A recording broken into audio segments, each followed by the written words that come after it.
everybody. My name is Daniel, and I'm here with two of my buddies, and this is the new Huntsvolt show. So we're here in Huntsville, Alabama, and we're going to be talking about electric vehicles. A lot of the time it's going to be Tesla, but we got some other things that we're going to talk about. Let me introduce you to my good buddies. This is Brad. Tell about yourself, Brad. Hey there, Brad Garland. I'm a CPA in town and excited for some tax credits. That is really exciting. I know. Thrill a minute, man. You told me that one of your favorite movies is The Accountant with Ben Affleck. How accurate is that movie? Well, it's based on my life story, but it's an interesting movie to watch. Good entertainment. Okay, and on my left we have. I'm Daniel Tate, and I co-founded an organization called Energy Alabama, which is a nonprofit helping to accelerate electric transportation and renewable energy here in the state. So Brad has a Ben Affleck action movie about accounting. What is a good movie that describes what you do day in and day out? A good movie? Yes. Man, I have no idea what movie describes renewable energy, but after reading some IPCC reports today, I feel like the apocalypse.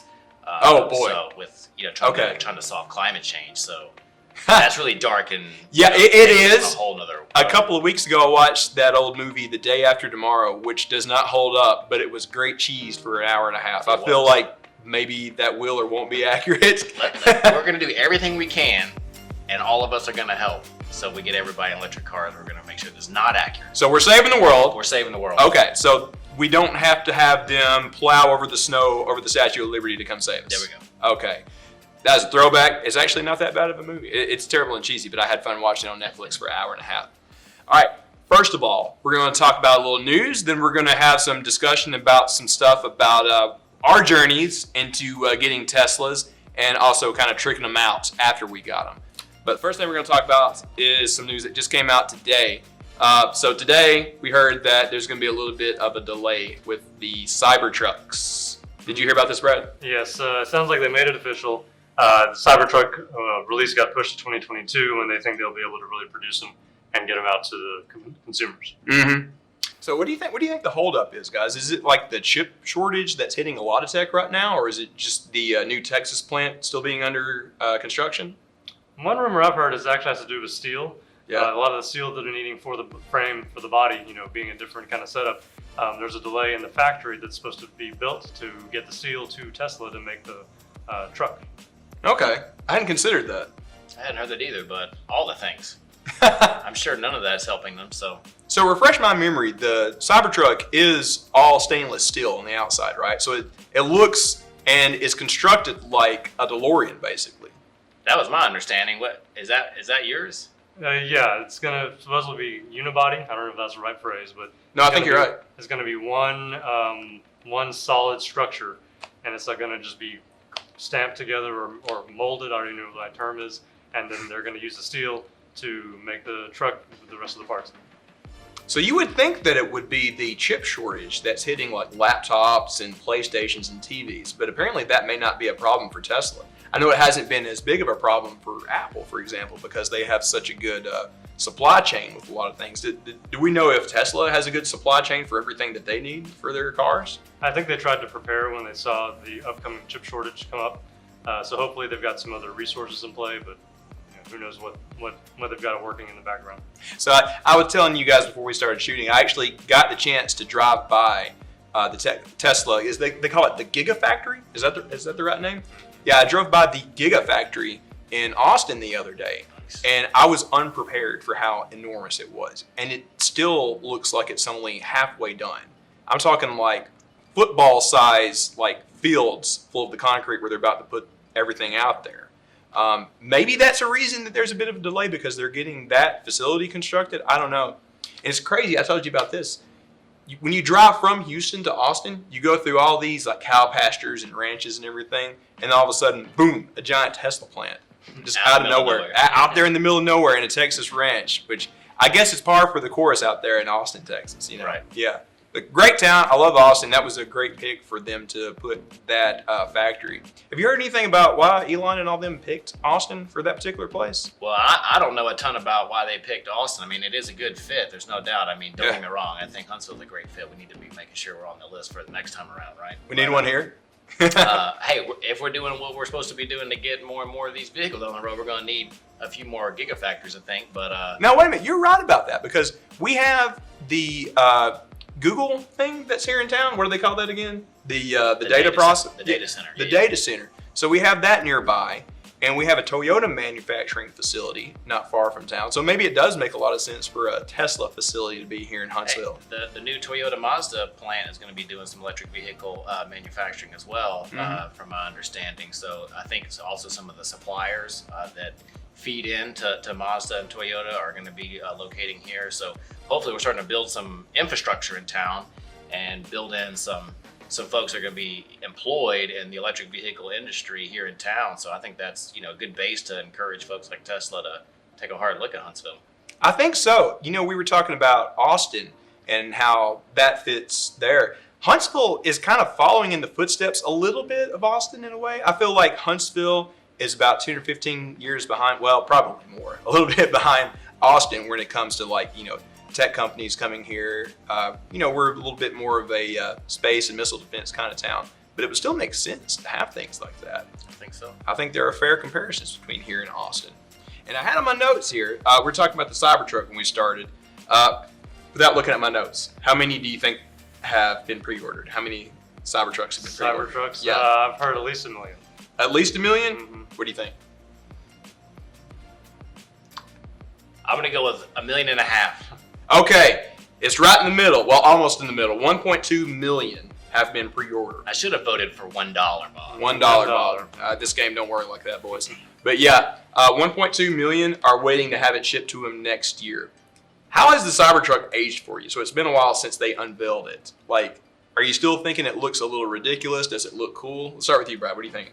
Tesla rethought about how a car works, and now Tesla's trying to rethink about how a truck works, which is why I think the stainless steel body, some of the other features they're including, which give it some really strong towing capacity, is going to make it a favorite with contractors and workers. Yeah, I think so. I think you're right on line there. But Daniel, what do you think? I'm a hater. I think it's ugly. I think it's absolutely ugly.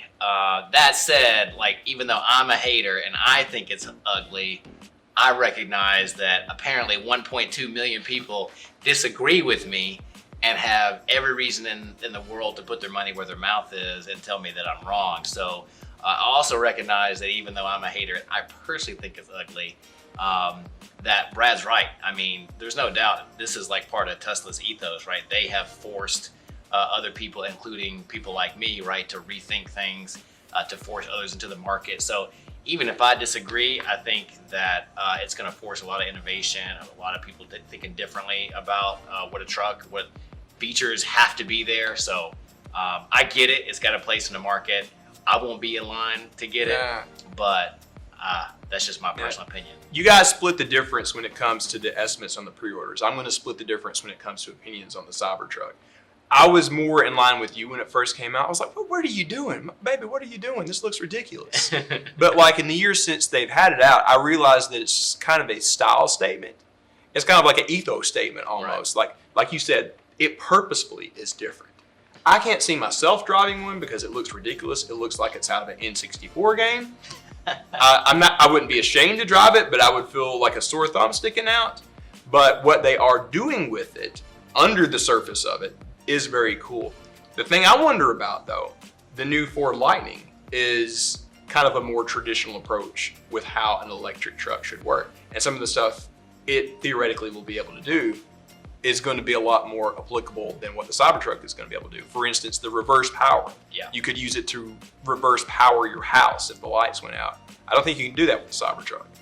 But not that I'm aware of. I mean, you can aftermarket do a lot of things to it. And people, like in Texas when they had an outage in the winter back in February, people were using their Teslas to some setups that they had made on their own. But I mean, for the purposes of what you're talking about, I mean, the reason I'm more excited about the F-150 Lightning is just because, when we need to accelerate everyone who has a vehicle to have electric transportation, I'm for mass market adoption as quickly as possible and as many different things as possible. Yeah. So I was really excited about that because I feel like this is the one thing that we really need to break through to the standard or average American consumer, and it's got so many benefits over a standard F-150 for like work on a job site, like you said, power back to the house. The price point is pretty good. That I feel like it can really break through to an audience that right now either is closed or is close to EVs or has never really been exposed to them in a way that we really need them to be for everything to go electric. You know, I talked about how I thought the Cybertruck is making a fashion statement. Like if it's some flashy dress or like a $200 coat, the Lightning truck is more of like a pair of Levi's jeans. Everybody could use a pair of that, right? That's right. So I think that there is market room for both. For sure.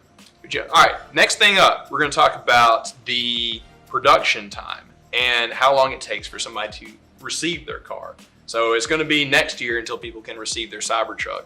Let's talk a little bit about what people can expect after they put down a down payment or the, what do they call it? Not a down payment, but a pre-order? Pre-order? What's the right word? I think it's a down payment. A down payment? Same. You're the tax guy. You're the finance guy. You should know these The terms. pre-order, the $100 deposit. Deposit. That's the word I'm looking for. Thank $100 you. deposit. Is that a tax term? A deposit? Nah, not necessarily. Not Maybe. necessarily. It can be. Anything can be a tax term if you try hard enough. So you and I both went through this process on two different angles earlier this year. I got a pre-owned Tesla. Was yours new? Mm-hmm. Yes. So tell me first, what was your experience putting down the deposit and waiting for it to arrive? How long did it take? What was the process like? I was able to find a Tesla Model Y that already was on the lot. So my experience is a little different than even what's happening right now, since there aren't many available that are just out there on the market. But I was able to put down $100 for a car in Nashville, and then as the process proceeded, they notified me when it was ready. They notified me when I needed to sign some documents and get other information like insurance and driver's license to them. And then they notified me of a delivery date window, and I set a time and then went up to Nashville and picked up the car. So from deposit to picking it up, how long was it? From my initial deposit to when I was actually able to sit in the car, that was probably about a week. A week, okay. Wow. Mine was a little bit longer. So my experience was very similar to yours because even though I was buying it pre-owned, I was getting it from the Tesla dealership just up the road from us in Nashville. And a lot of the steps were exactly the same. It was mostly online. In fact, I don't think I ever went up there to actually do any of the business of the car itself. I went up there to test drive it before I put my deposit on, but that was it. But the main difference between yours and mine was that mine was sitting pre-owned in a lot just outside of Washington, D.C. So it had to be shipped from there to Nashville, which cost, I think, about $200, $300, something in that neighborhood. And the process to get it from there to here was a little tricky. Their communication wasn't the best. Like, they had to communicate with the delivery guy that had 6 cars on the back of a truck going down the interstate or whatever. But finally, after about 2 or 3 weeks, I believe, I finally got a call, said, hey, your car's here, we're cleaning it up for you. You want to come pick it up? We'll show you how to use it and everything. And that process was almost a month, so a little bit longer. I understand the process is a lot longer now because, towards the tail end of the pandemic and everything, there's still a lot of factors that make it run a little long. And I've heard stories that it takes a little longer now, and I think you and I lucked up for a whole lot of reasons. Timing wise, it worked out well. Yeah. Right now, if you put down a deposit for a Model 3 or Y, that is the long range version, you're looking at around a December delivery date that they give you, and of course that can move up or down. If you do performance, which is a little faster a vehicle, but the battery may not last as long, that one may be only 6 to 8 weeks, but that's a totally different car setup. So it depends on the model that you're getting. I didn't know that. That's good to know. That's good for a lot of people. Well, I have a question for you. Yes. So when you had to ship it from DC to Nashville, did you pay that shipping fee at that time, or was that included into the cost of the vehicle later? No, I had to pay that on top of it. But I got such an incredible deal on mine that extra cost to have it shipped wasn't that big of a deal to me. Right. So mine was, it's sitting right out here, but it's a 2018 Model 3. It had about 10,000 miles on it. So I've got a lot of miles left and a couple of years left on the warranty. That was one of the main things that sold me, because if anything at all happens on it, I'm covered. Like the guy in the remote Tesla truck will show up and even change a tire if I need it until my warranty runs out. And it's up to 50,000 miles, or is it 5 years? Is that right? I think that's right. Yeah, 5 Yeah, years. 5 years. So I'm set for at least 2 years or so. I don't think I'm going to drive it that much. Plus, you're getting used, you get a 1-year extension of the warranty, if I remember. You're right. I forgot about that. Yes. That's a nice feature right there. That was one of the main things that sold me, to be honest, because I don't have to worry about anything for 2 or 3 years. Yeah. But yeah, I did have to pay a little extra to have it shipped. But I got such a good deal on it that I didn't really worry about it. I guess I have a friend of mine that placed an order online for an extended range Model 3, I guess about a month ago, and is going to pick it up on, I think, Wednesday of this week. So I guess he got in right before this delay is taking place, because it's about a month for him from the time of the order to pick up in Nashville. Now I'll tell you something else I considered. You can get a cheap one-way flight from Huntsville to DC. I thought about going up there and taking a road trip back, but apparently that was discouraged. They didn't want their customers doing that for some reason, which I wish they would rethink that, because that would have been a badass trip to take. Yeah, I mean, one of the few direct flights you can get out of Huntsville, right? That's not straight to like Charlotte or Dallas. So yeah, thanks defense contractors. That's right. Yeah, we got it. Hey, we got a good DC flight. Take it.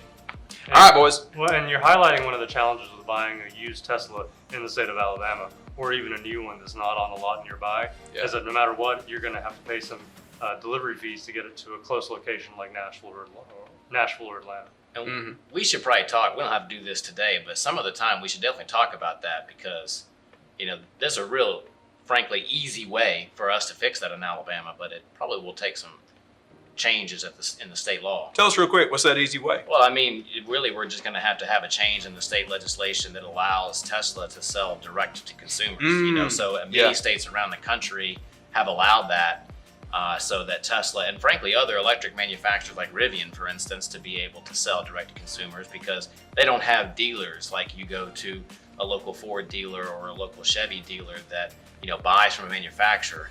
And right now, that's illegal for Tesla to sell direct to consumers at a location in Alabama. So it really, unfortunately, means that you have to go to Nashville, or if you're in southern Alabama, maybe you're going to Atlanta to pick up your vehicle or get maintenance and things like that. And I really wish we'd be, having those jobs and that economic activity here in this state.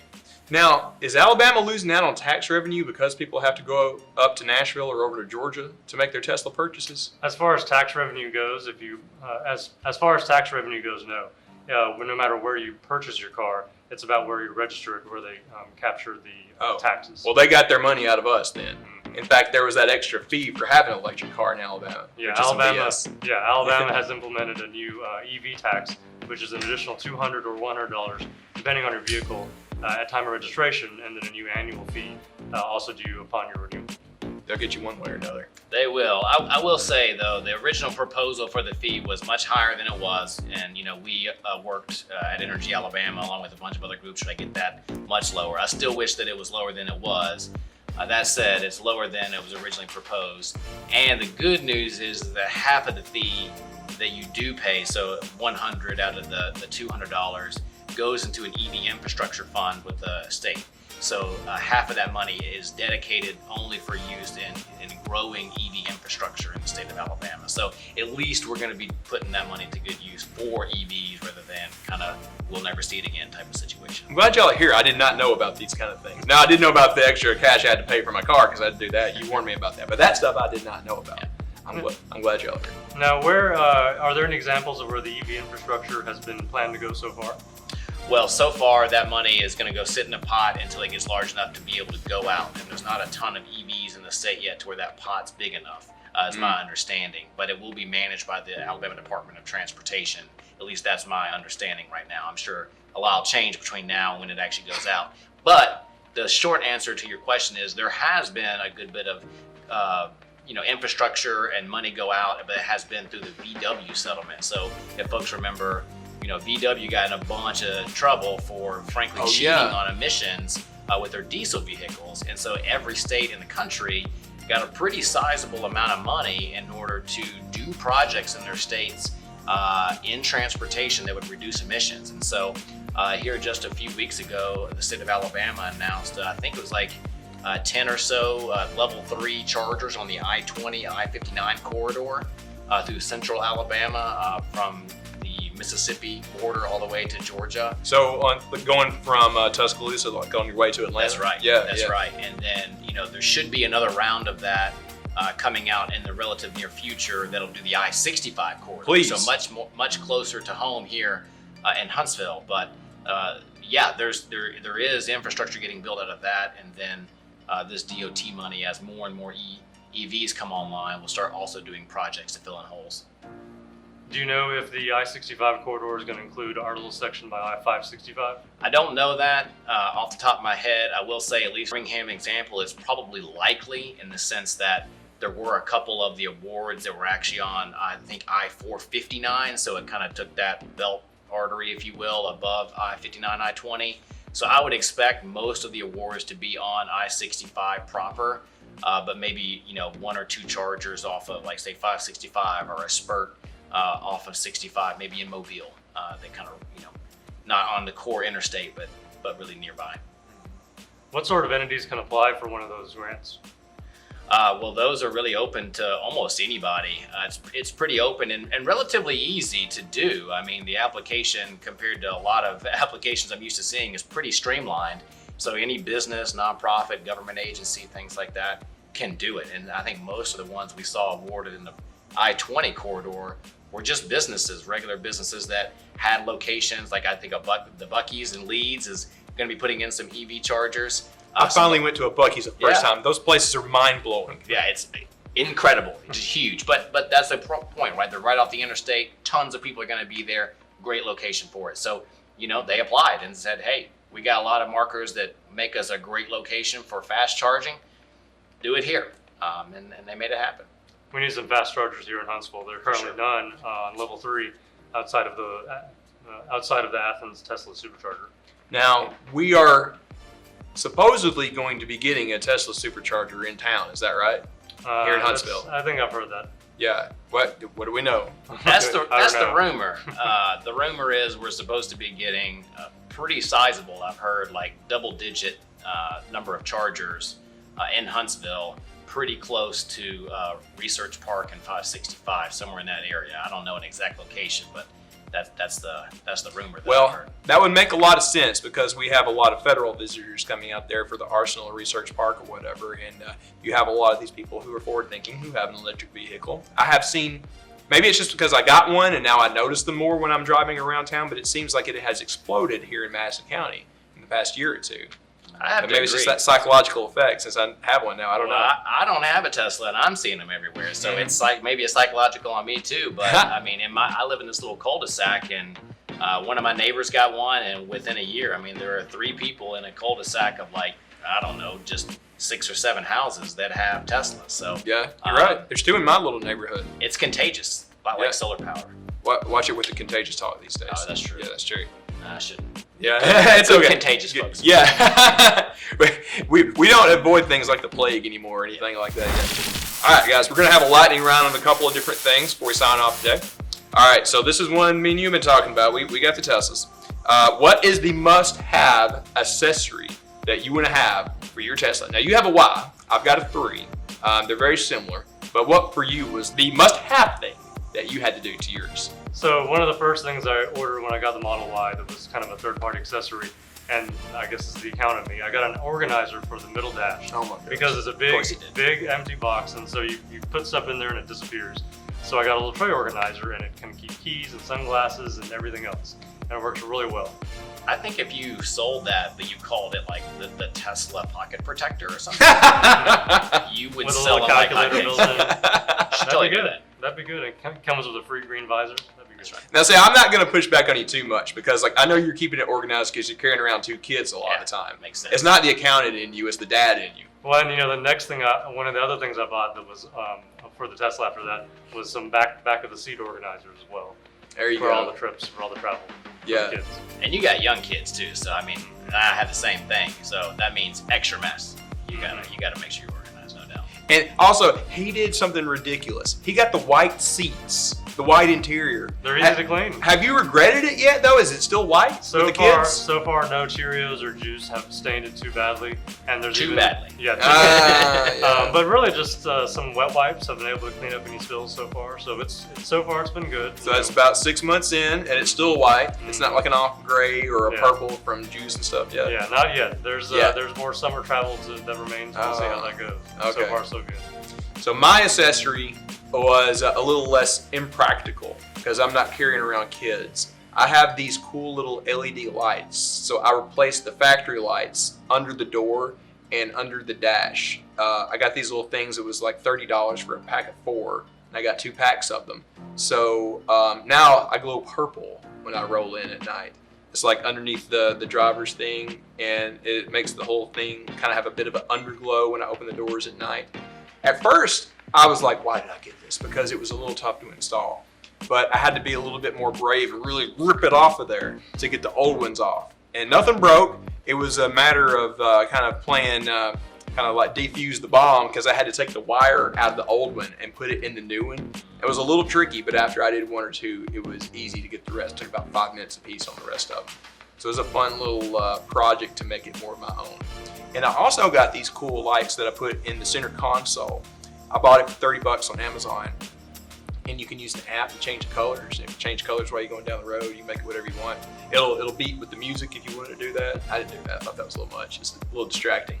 But I spent about $90 on cool lights, and I feel like I'm happy with where it's at now. It kind of looks futuristic like it ought to, you know. Am I going to be able to talk you into getting some lights? The kids will like it. The kids can sit back there with their app and change the colors. The kids will like that. Yeah. Yeah. Right up Mess their with alley. that on the way. All right. I don't drive a Tesla, but I'll say that I was driving a Chevy Volt and then a Bolt for a little while, and one of the most practical things I got, like aftermarket, was, you know, there weren't a lot of chargers, still not a lot of chargers. It's a lot better now than it was when I was driving this Volt like 3 years ago, but I bought a NEMA 1450.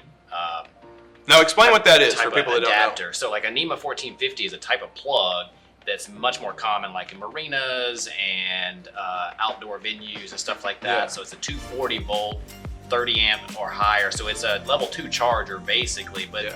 they've just been around for decades and they're just an It's- empty plug. And I would go around on a vehicle and I had this adapter that I had gotten so that I could use a NEMA 1450 outlet if there was not a level 2 charger. So then it kind of opens up the world of like, hey, wow, there's a lot more chargers, if you will, out there, especially when there wasn't much, you know, when I Now, was driving that. is that the kind that they have over at, not Stovehouse, but Campus 805 out there? Yeah, at Campus 805, for anyone with an EV, you'll find a strip of kind of boxes where I think it's intended for food trucks, but they have a regular wall outlet as well as a NEMA 1450.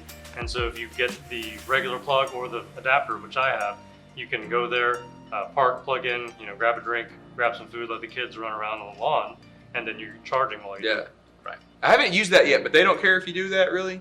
I guess Well, not. no, but nobody's said anything yet. I It's mean, open It's open and, and they it's keep them on on. the, it's on the app, isn't it? Mhm. The PlugShare app. don't ask for permission, ask for forgiveness. Yeah, the boxes seem to be on, and I've seen other electric vehicles use them as well. So it's something that's available and out there. Hey, asking for permission or just asking for forgiveness and not permission does not work, by the way, at the UAH charger. They'll give you a ticket. They will Yeah, give you a yeah. ticket. I can speak from experience. Yeah. So that's for students and staff and faculty If only. you have can't- a permit sticker, then you can charge there. If you are an alumni and have given them thousands of dollars, like I have, you are not allowed to park there without pre-clearance, I think. Oh my gosh. Supposedly you're supposed to be able to, according to someone at UH, but we need a clarification there. Yeah, that would be great if we could get the university to hop on board with that. Yeah, there used to be a cupcake shop that you could turn in your UH parking ticket and get a free cupcake. Sugar but that's Bell, not even out Jordan there. Lane, they don't exist anymore. Actually, they have a pop-up thing every once in a while. Andrew, I know you're watching this. Every once in a while, he'll work with a coffee shop and he'll make some cupcakes. So Sugar Bell, the zombie of Sugar Bell, still lives There we go. sometimes. Hey, did you guys know that on Sugar Bell's food truck, the van, we put, this was years ago, with a bunch of UAH students, we put solar power on top of their van. What? No. So that they could run some fans and get their registers and stuff working without having to run the truck. That's So cool. it'd be a lot quieter. So Okay, that's a new one on me today too. All right, I said this was going to be a lightning round, but we ran a little Sorry. long. So That's my it's fault. all good. It's all good. So last thing for today: will your EV still perform perfectly after 100,000 miles? Now, maybe the term "perfectly" here is being used a little loosely, but what have you found in your research? Like, what do you feel like the longevity of a Tesla is? Me and you are both pretty low in mileage. I'm at like 12, 13 on mine. Where are you at on yours? 6,600. Oh, wow, you have been road tripping. Yeah. Yeah. So what have you heard in your research? I did a lot of research on both new and used EVs, and the biggest factor I saw was that most EVs only have 17 to 20 moving parts. Yeah. So typically, if you buy a gasoline-powered car, you're going to have a lot of moving parts, transmission. You're going to have oil changes and everything else that goes along with it. I'm not a car guy, so I don't know exactly.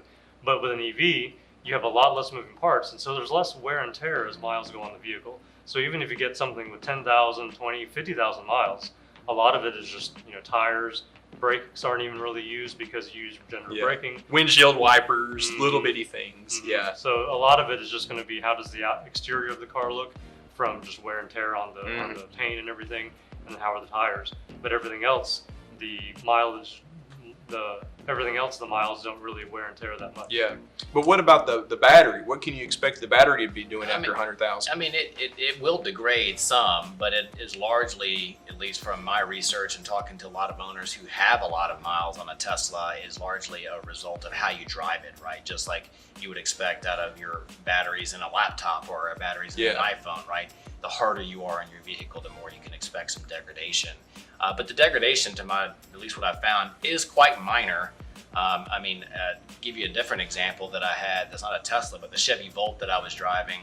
That was a 2014. No, it can be maybe 2015 Chevy Volt, and it had like 65, 70,000 miles on it. We had lost about a mile, if you will, out of what would have been the full range. That's it? So yeah, it was able to get like 40 something miles per charge before it kicked into the gas motor. This was a plug-in hybrid. And, by the time it got to about 70,000 miles, we had, regularly getting more like 39 than 40, 41 out of a charge. So not bad. I was pretty happy with that. And you see lots of Tesla owners that are, pushing well over 100,000, even a few that have done the million miler already and still going. So I ran into a couple over at Campus 805 a couple months ago that had a Model S that was one of the first ones. It was probably like 6 or 7 years old. And they had taken that thing on some road trips and stuff. I think they told me they had like 130 on it or something like that. And I asked them this question, and they said it was barely anything at all. Like maybe about like 10, 15% of the effective battery use had gone away. That's not that bad. If your Tesla, or any EV for that matter, is just a daily driver, that you're going back and forth from like, the outskirts of Huntsville out to the Arsenal, or maybe taking a road trip to Nashville or Atlanta every once in a while, you're hardly going to notice, really. yeah, it'd be so negligible that it just wouldn't even cross your mind. Yeah. So I guess the answer to that question is it's not really worth worrying about. Well, I will say there is one thing that I would worry about, and that was, if you are getting a Nissan Leaf, that is one where I would be a little bit more worried about battery degradation. Those have had more degradation than any other model, largely because it is an air-cooled system as opposed to a liquid-cooled system like almost every other vehicle out there. So because there's not some sort of active management to cool the battery down, it seems like the Nissan Leafs have had a little bit more degradation issues. I don't know that they're, showstoppers, if you will, from what I've read, but it is definitely more substantial in a Leaf than it is in a Tesla or, say, a Bolt or something like that.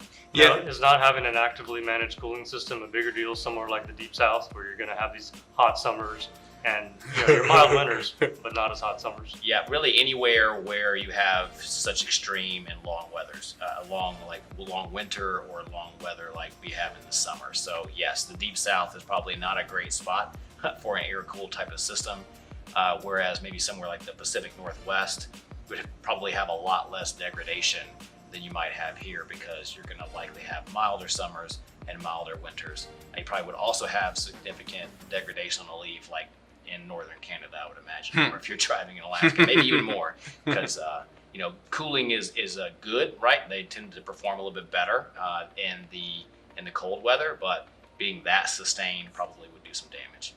I tell you, I have enjoyed the interior cooling because it is 90-something degrees here in Madison County today in early August when we're recording this.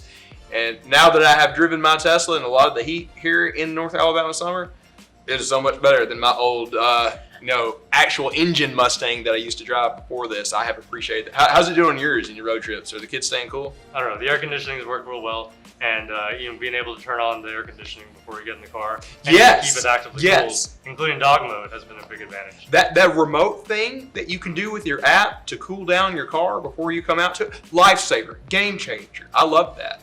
And we bought ours in March, so I actually got to use the heat in the other way a little bit to heat it up before it came to the car. And those butt warmers are really nice on it too. When you come, And listen to this, right? So you pull up into schools and they have a lot of them have these no idle signs, right? Because you're just sitting there putting these fumes right next to the kids. Well, but guess what? If everybody had electric vehicles, they'd be perfectly cool in the summer and don't have to worry about sticking to the leather seats.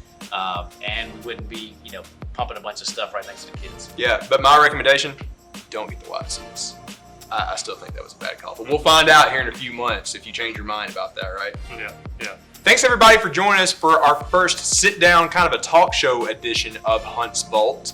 Daniel, can you tell us a little bit about where people can learn more about Energy Alabama and kind of what you're up to? I understand there's something coming up, right?